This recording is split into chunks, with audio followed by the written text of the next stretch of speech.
Menino, acorda. Vamos pensar numa coisa aqui. Se eu colocasse na sua frente um prato de camarão fresquinho, bem temperado, e do lado um prato de grilos crocantes, com o mesmo tempero, qual você escolheria? Eu imagino que a maioria iria no camarão sem nem piscar.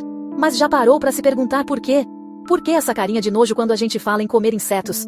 Essa reação é quase automática, um reflexo que a gente nem controla direito. É uma barreira cultural. Uma ideia que foi construída na nossa cabeça desde que a gente era pequenininho. Pensa comigo, o camarão, que a gente adora, é um artrópode, parente distante dos insetos. A lagosta, então, é uma iguaria chiquérrima. Mas olhando bem, parece um insetão do mar. Então, a questão não é o bicho em si, mas o nosso costume. É uma questão de perspectiva, de abrir a mente.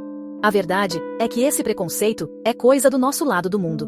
Em vários lugares, como na Ásia, na África e na América Latina, comer insetos é normal e delicioso. Agora que a gente já quebrou um pouquinho o gelo, vamos falar sério. Sabe aquela conta de água e luz que chega no fim do mês? Imagina uma conta assim para o nosso planeta. A nossa conta está altíssima, e a produção de carne como a gente conhece hoje é uma das maiores responsáveis por isso. Para produzir um único quilo de carne de boi, a gente gasta uma quantidade absurda de água, algo em torno de 15 mil litros. Além da água, tem a questão do espaço. Para criar o gado, a gente precisa de pastos enormes, o que muitas vezes leva ao desmatamento de florestas importantíssimas, como a nossa Amazônia. E não para por aí. Os bois e as vacas soltam gases de efeito estufa, como o metano, que contribuem para o aquecimento global. É aí que os nossos pequenos amigos de 6 patas entram em cena como verdadeiros super-heróis.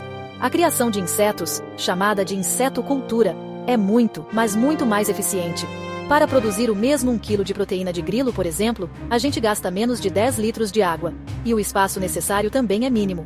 Eles podem ser criados em fazendas verticais, dentro de caixas empilhadas, ocupando uma área minúscula. Menino, se você acha que bife e frango são os campeões da proteína, segura essa! Os insetos são verdadeiras potências nutricionais. Pequenininhos, mas cheios de nutrientes. Ele tem proporcionalmente mais proteína do que a carne de boi. E não é qualquer proteína não, é uma proteína completa. Ajuda a construir músculos, reparar tecidos e fazer o corpo funcionar direitinho. Não é só proteína, tem ferro, tem cálcio, tem zinco e muitas vitaminas do complexo B, especialmente B12. Os insetos também têm gorduras boas, ômega 3 e ômega 6, que protegem o coração e ajudam a diminuir o colesterol ruim. Os insetos têm uma coisa chamada quitina, que funciona como fibra prebiótica no nosso corpo, alimentando as bactérias boas do intestino e ajudando a nossa imunidade. Você pode estar aí pensando: "Ah, Ana, mas ninguém come isso." Menino, você está redondamente enganado. Cerca de 2 bilhões de pessoas ao redor do mundo já comem insetos como parte da sua dieta regular. Isso é mais de 1/4 da população mundial. Para muita gente, não é novidade, não é futuro, é tradição. É comida de verdade, passada de geração em geração. No México, por exemplo, os chapulines são um petisco super popular. Na Tailândia, então, é um festival de sabores. Espetinhos de grilos, larvas fritas, formigas e até escorpiões. Eles comem como a gente come amendoim.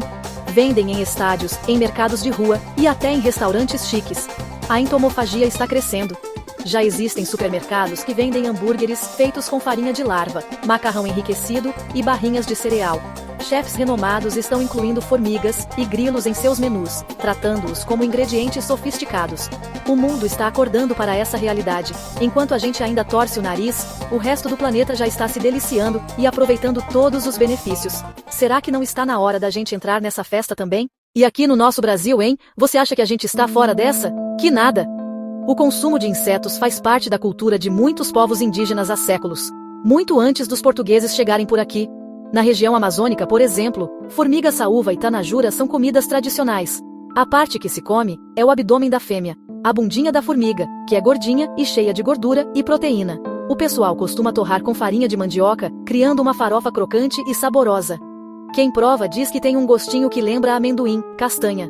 O chefe Alex Atala ajudou a colocar a formiga amazônica no mapa da alta gastronomia.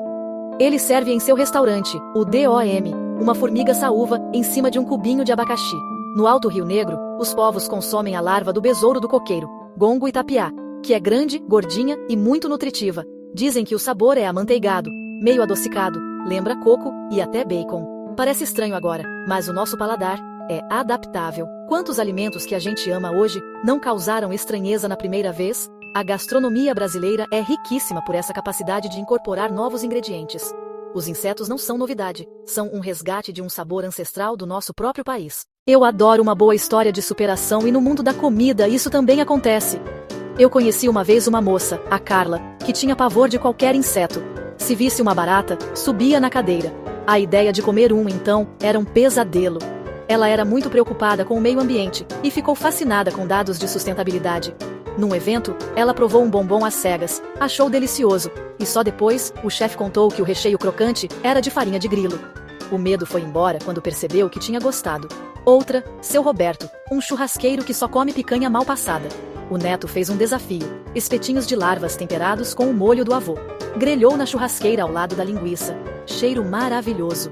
Após insistência, o seu Roberto aceitou provar. Mastigou, pensou e disse que parecia um torresminho, só que mais leve. Ele não virou vegetariano, mas abriu a mente. Essas histórias mostram que o maior obstáculo é a barreira psicológica. Damos o primeiro passo, a primeira mordida, e percebemos que o monstro não é tão feio quanto a gente pintava. A experiência transforma nojo em curiosidade, e curiosidade em prazer. Chegamos ao fim da nossa conversa de hoje, e eu espero que a sua cabeça esteja fervilhando de ideias e curiosidades. Vimos que os insetos são uma solução incrível, super nutritiva e sustentável. Eles já fazem parte do cardápio de bilhões de pessoas. Talvez você não saia correndo para fritar gafanhotos na sua cozinha amanhã, e está tudo bem. Mas, que tal começar a olhar para essa possibilidade com outros olhos? Que tal, se tiver a oportunidade, provar um produto que tenha farinha de inseto na composição? Em farinha, em um bombom, um pão, uma barrinha de proteína, um macarrão. É um jeito fácil de começar, sem precisar encarar o bichinho inteiro de primeira. Cada vez que a gente opta por um alimento mais sustentável, estamos enviando uma mensagem para a indústria, que a gente se importa. A pergunta que fica no ar é: e você? A revolução alimentar começa com uma sementinha de curiosidade. A decisão de experimentar, de questionar e de se abrir para o novo é sua. O futuro da comida está sendo escrito agora, e nós somos os autores. O futuro está em nossas mãos. E talvez, literalmente, em nossos pratos. A pergunta que fica no ar é: e você? Você comeria insetos? Qual prato você teria mais curiosidade de provar? Deixa aqui nos comentários a sua opinião, eu quero saber de tudo. Inscreva-se aqui no canal Grid Digital, curta o vídeo e compartilhe com amigos que amam curiosidades e tecnologia. Deixe seu comentário que iremos ler e lhe responder. Quem sabe a gente não converte mais um. Um beijo e até a próxima.